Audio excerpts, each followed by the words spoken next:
பிஸ்மில்லாஹிர் ரஹ்மானிர் ரஹீம்.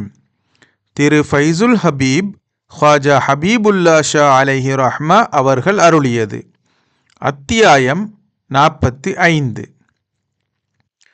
மரஜல் பஹ்ரைனி யல்தகியானி பைனஹுமா பர்ஸகுல் லா யப்கியான்.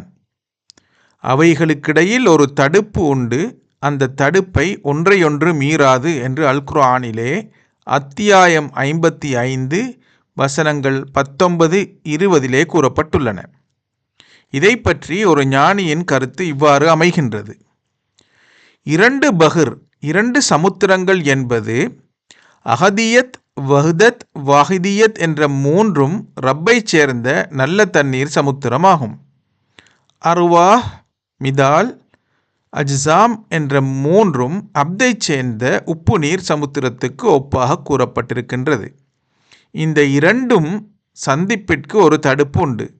அந்த தடுப்பு தான் நான் எனும் கவனமாகும். ஞானிகள் இதை எடுத்துவிட்டு தன்னை இல்லாமலாக்கி ரப்புடன் கலந்து கொள்கின்றார்கள். ஹஸ்ரத் அபா யசீத் அல் பிஸ்தாமி கத்தசல்லாஹு சிர்ரஹுல் அசீஸ் அன்னவர்கள் அல்லாஹ்விடம், உன்னை நான் எப்படி சந்திப்பது என்று கேட்டதற்கு, உன்னுடைய நான் என்பதை எடுத்துவிட்டு என்று அல்லாஹு தாலாவிடமிருந்து பதில் வந்தது. ஹஸ்ரத் மன்சூர் அல் ஹல்லாஜ் ரஹ்மத்துல்லாஹி அலைஹி அவர்கள் அனல் ஹக் என்று சொன்னதன் காரணத்தால் மன்சூருடைய கைரியத் போய்விடவில்லை. ஆனால் நிகழ்ந்தது என்னவென்றால், மன்சூர் ரஹ்மத்துல்லாஹி அலைஹி அவர்கள் ஐனியத்தான காரண காரியத்தில் எம்மட்டும் ஆழ்ந்து போய் இருந்தார்கள் என்றால், கைரியத் என்பது அவர்களுடைய பார்வையை விட்டே போய்விட்டது. அதற்கு பதில் ஐனியத்துடைய தன்மை தங்கியிருந்து விட்டது. எனவே இந்த ஐனியத்துடைய நிலையில் அனல் ஹக் என்று சொன்னார்கள். தூக்கு மரத்தில் ஏற்பட்டதானது அவர்களுடைய கைரியத் ஆகும். இந்த ஐனியத்துடைய நிலையிலே அனல் ஹக் என்று சொன்னார்கள். தூக்கு மரத்தில் ஏற்றப்பட்டதானது அவர்களுடைய கைரியத்தே ஆகும். இங்கனமின்றேல் ஐனியத் உடையதன்று, அது அந்த நிகழ்ச்சிக்கு ஒரு காரண காரியமாகும். இதைத்தான் ஐனியத் என்று சொல்கின்றார்கள்.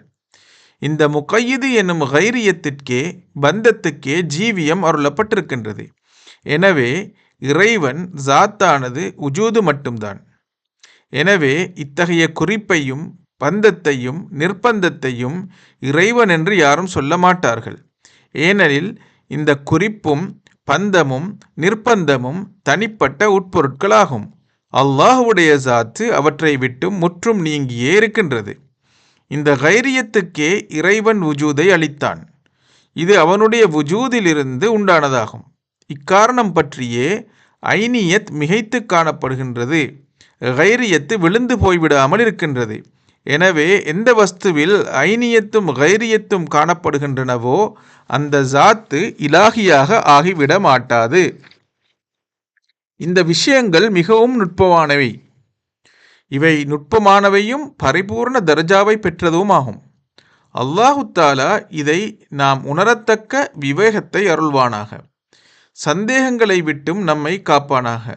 யாருக்கேனும் இந்த நுண்ணிய நுட்பங்களில் சந்தேகம் இருந்தால் அதை தங்கள் காமிலான முக்கம்மிலான முர்ஷித் அவர்களிடமிருந்து தெரிந்து கொள்வார்களாக. ஆகையால் லா இலாஹ இல்லல்லாஹ் முஹம்மதுர் ரசூலுல்லாஹ் எனும் கலிமா இவ்விரண்டு கெடுதிகளையும் நீக்குகின்றது. உள்ரங்கத்தில் ஏகத்துவத்தையும் வெளிரங்கத்தில் ஏராளத்துவத்தையும் நிலைநாட்டுகின்றது. இவ்விதம் ஏகத்துவத்தை உள்ரங்கத்திலும் ஏராளத்துவத்தை வெளிரங்கத்திலும் சேர்த்து பேணுபவரே, அதை நிலைப்படுத்துபவரே ஆரிஃபுகளில் முதன்மையானவர் ஆவார்.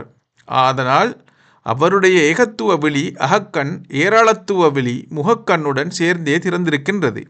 இதுபோலவே ஏராளத்துவத்தின் கண் ஏகத்துவத்தின் கண்ணுடன் இணைந்தே திறந்திருக்கின்றது.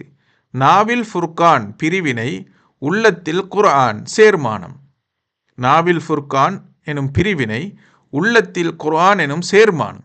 ஹசரத் ஷேக் அபுல் ஹசன் அல் ஷாதுலி ரஹ்மத்துல்லாஹி அலைஹி அவர்கள் கூறுகின்றார்கள், உன் நாவில் பிரிவினையையும் உன் உள்ளத்தில் சேர்மானத்தையும் கொண்டிருக்க வேண்டும். கமால் எனும் சம்பூர்ண பரிபக்குவ நிலைமை என்று சொல்லப்படுவது இந்த நிலைமையே ஆகும்.